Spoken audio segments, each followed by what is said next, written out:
Hi, I'm Makiko Tsuda. Right now I'm in a downtown area of Tokyo called Ningyocho. Ningyocho is in a section of Nihonbashi which thrived as the center of Edo or Old Tokyo. The neighborhood had numerous theaters where people could see traditional puppet shows called Ningyojo, and because of that, it was home to Ningyo doll artisans and performers. And over time, the area came to be referred to as Ningyo Town or Ningyocho. This time we'll be exploring the traditional arts and crafts still being carried on in this historical neighborhood. Now, joining me on today's walk is Steve Beimel, who is very well versed in Japanese arts and crafts. Beimel-san, nice to meet you. Nice to meet you too. Steve Beimel has been a longtime student of Japanese culture and traditional arts and crafts, and is the founder of Japan Craft 21, a volunteer organization dedicated to supporting local artisans. So, Beimel-san, can we start by asking you what sparked your interest in the beginning on Japanese arts and crafts? Well, I came many, many years ago to Japan to live, and I came from Los Angeles, and we had let's say, a very light craft culture, almost none at all, especially at the time when I was growing up. When I came to Japan, I was just shocked, surprised, and thrilled, because I felt I was coming to a different universe. It was a world that was very new to me, and I wanted to know more about it. And then I would go to exhibitions, and I would visit craftspeople in their workshops. I went to a washi paper maker, I went to potters, and I learned a lot about craftsmanship. Was there anything that you actually found out by being there and talking to those people? It was a huge education. Even though Japan probably has more crafts, master crafts right now than anywhere in the world possibly put together, it's still, I saw a trend of disappearing in crafts, and I wanted to know why. And I became friends with many craftspeople who explained that to me. And there are many reasons for this disappearance. I understand that you actually decided to take action to do something about it. So after many years of watching this decline, I retired from the tour business a few years ago, and I started a group called Japan Craft 21. And I got a bunch of people together and supporters, and we started to take action to actually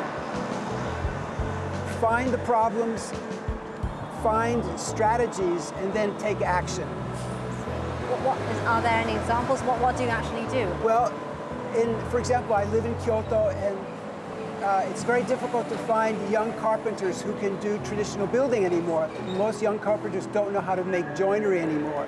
So we started a school. We train young carpenters in traditional joinery. We train young plasterers in doing bamboo mud walls. So we're looking for craftspeople with great skills, great design sense, people with passion, with guts, people who are hungry, who have a vision. And so we have this nationwide contest. We choose 10 of the best people we can find, and then we support them, we promote them in many ways. And today, since we're in Ningyocho, I'd like to take you to one of our winners, who's located just around the block. Oh, yes, please then.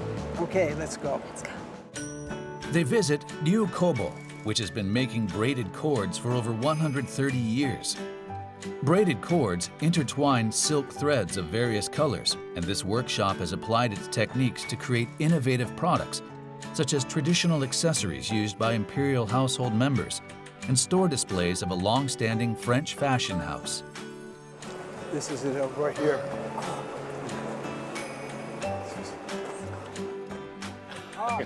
Hello, it's been a while. It has. Nice to see you again. Please have a seat. I brought my friend Makiko with me today. This is Ryuta Fukuda, and he's a braided cord artisan and the 5th generation of this workshop. Hello, I'm Fukuda of Ryu Kobo. We've been making braided cords in Nihonbashi for about 136 years. Nice to meet you. Would you show me what they are? Typically, we make these braided cords, and they're used to hold the obi sash of kimono that women wear. This is our signature product. And it's the culmination of various techniques that have been passed down through the generations. I see. It looks like one cord, but I can tell it combines all kinds of colors and patterns. Exactly. The characteristics such as how it looks and the color can vary. Even the shape can be round or flat. So the beauty of braided cords is creating that dimensional shape.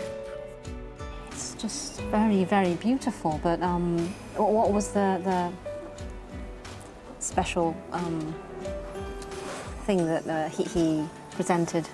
Well, so he was able to take this beautiful methodology and apply it to modern things. So he has projects where he does interiors, using interiors of businesses, of stores, store windows, in condominiums as room dividers, to be able to use kumihumo in many, many different ways. And we thought that was so innovative and so resourceful.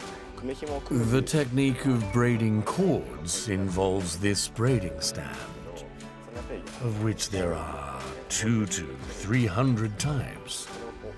And using them, we make store displays and collaborate with companies to create new products. I see.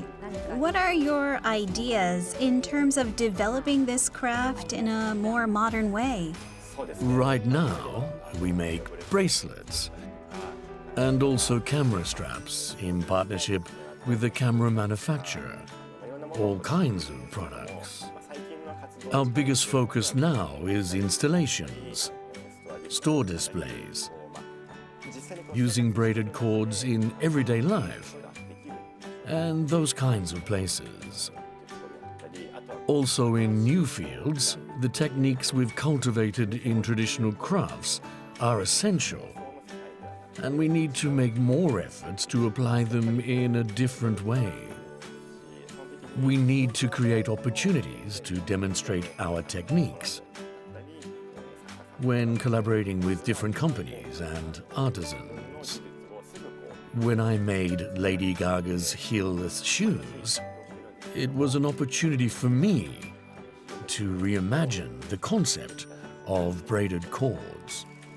So it's really nice to hear that he's collaborating with lots of stores and other fields, and it seems like this arts and crafts is going to go way into the future. It's going to be handed on to generations to come. Well, this is why we chose a person like this to represent our contest. It's great to hear that. Thank you so much. It was so interesting today. Thank you. Thank you. Thank you. Thank you very much.